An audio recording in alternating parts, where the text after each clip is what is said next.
Welcome to my top 10 books of 2024. I'm sorry it's taken so long to get this video out. I had a trip and 3 family birthdays, the holidays, and a few days ago I had 3 wisdom teeth taken out. So without further ado, let's start with the nonfiction and then with the fiction. So best nonfiction, these are in no particular order.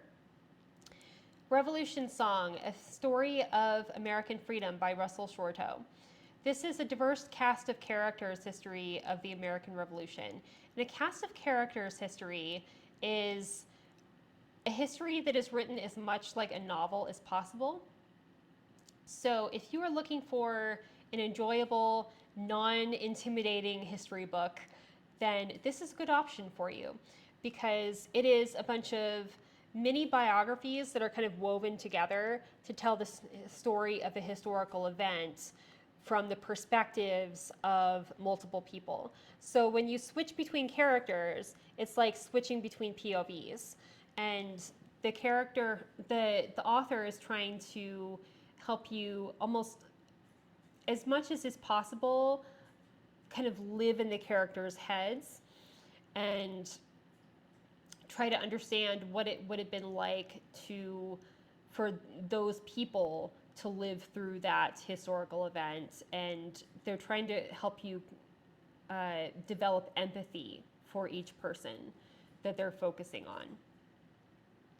And if you're looking for an audiobook that you can listen to while driving, then this is a good one. The next one is The Devil in the Shape of a Woman, Witchcraft in Colonial New England by Carol F. Karlsen. This is a really interesting analysis of who made witchcraft accusations and who was accused of witchcraft and why. It's scholarly, but still enjoyable and not super dry. Our Beloved Kin, A New History of King Philip's War by Lisa Brooks.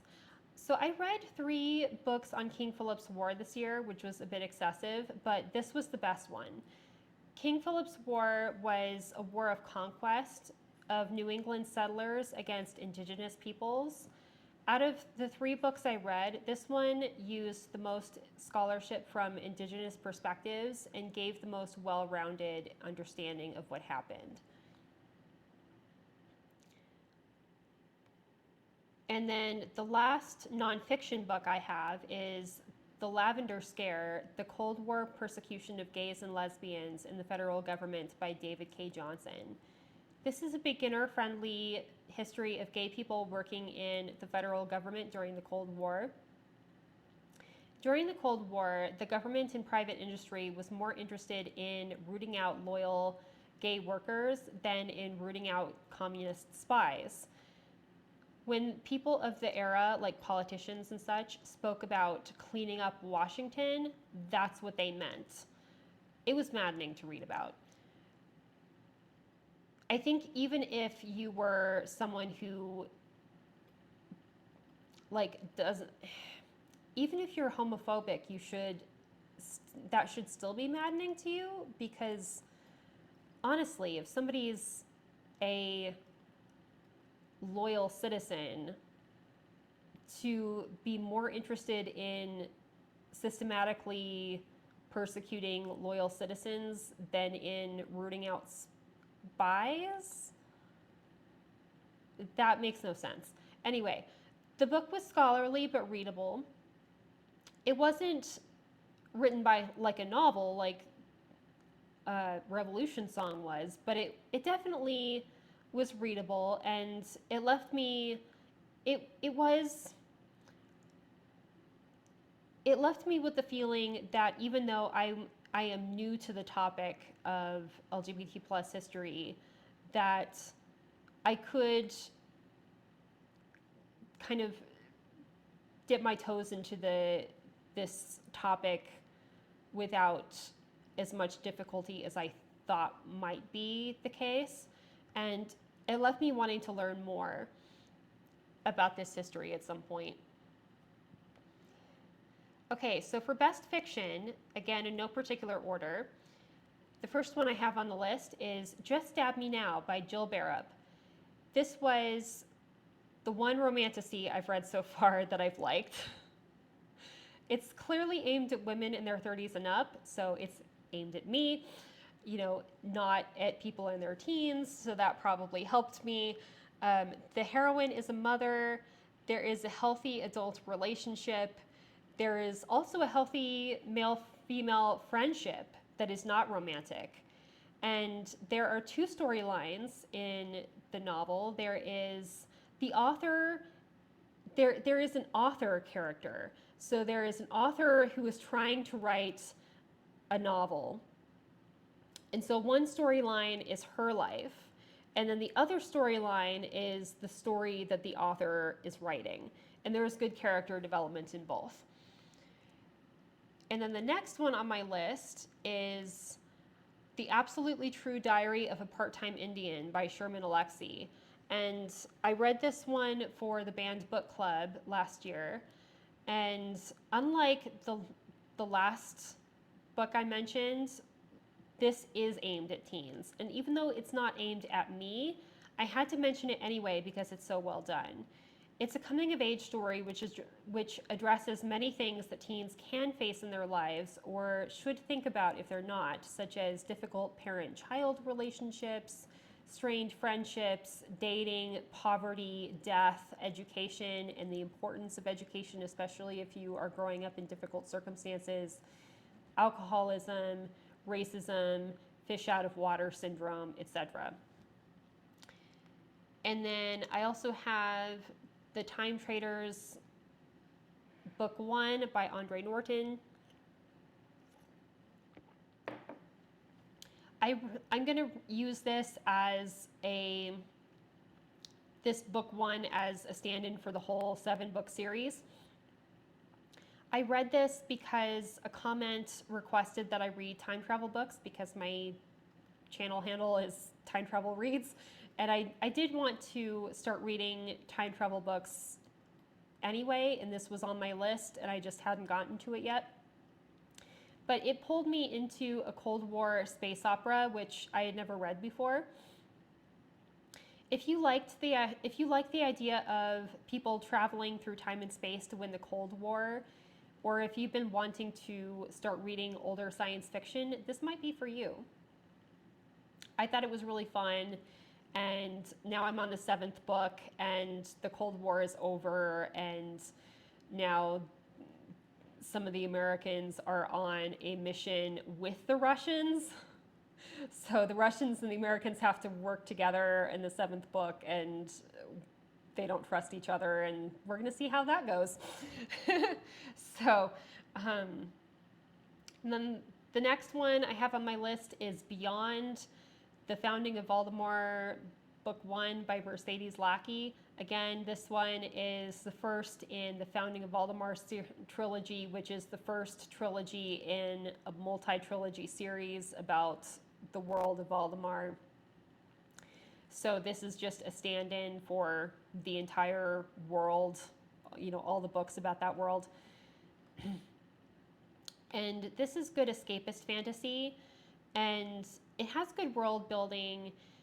I'm going to classify it more as new adult than young adult,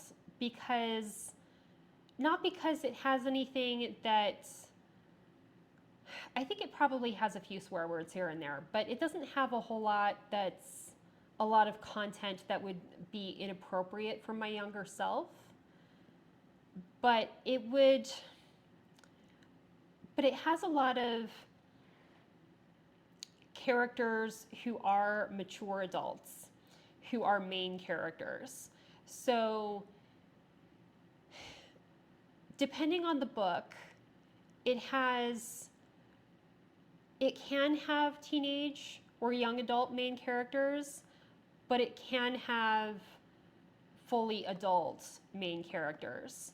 And the adult main characters exist in their own right. They don't just exist to serve or to mentor the younger characters, although they do that, but they exist for their own character arcs and their own plot points and everything.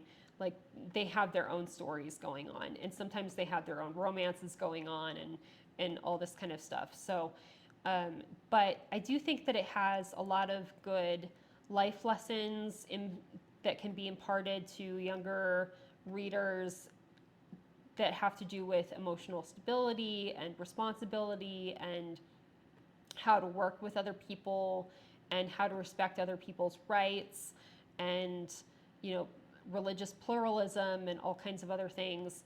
And it also, this story is very much about how to construct and maintain a society where rights of individuals are respected and rights of different groups of people are respected. So I think that's kind of interesting. It has some lessons that are not only good for younger readers, but are also good reminders for older readers. I think that this would be, if I had a teenage daughter, you know, if I were a little bit older and I had a teenage child or something like that, this would be fun to read together. And I also appreciate that the romantic subplots are there, but they don't take over the story. This is not romantasy. This is a fantasy, but with a little bit of romance here and there. Like maybe there's a married couple here and there's somebody getting married over there and there's somebody dating quietly over there and whatever.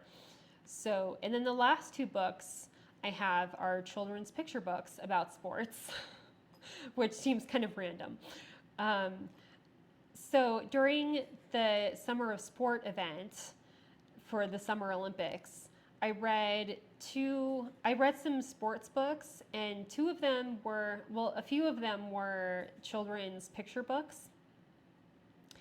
And one of them was Baseball Saved Us by Ken Mochizuki, and that, I hope I'm saying his name correctly. And it's about a boy learning to play baseball in a Japanese internment camp, and then learning to play, you know, taking that skill and playing baseball with white children after the war. And it was a really touching story, and if I had a young child, then this is one that I would definitely want to read to that child. And then the second one is Defying Hitler, Jesse Owens' Olympic Triumph by Nell Yomtov. And Nell Yomtov is a writer of children's sports books. And so he has this whole greatest sports moments collection, and this is part of that collection. And so this one is about Jesse Owens. He was a black man who dominated the track and field events at the Olympics held in Nazi Germany. And I thought that Yomtov did a really good job of explaining the whole background of who Jesse Owens was and the racism that he encountered and, you know, what he did and why it was important in language that young children could understand. So I appreciated that one. So tell me what your favorite books were in 2024. If you like this video, I just filmed my plan for 2025. I hope your reading year goes well for you. I hope it's a good one. Take care.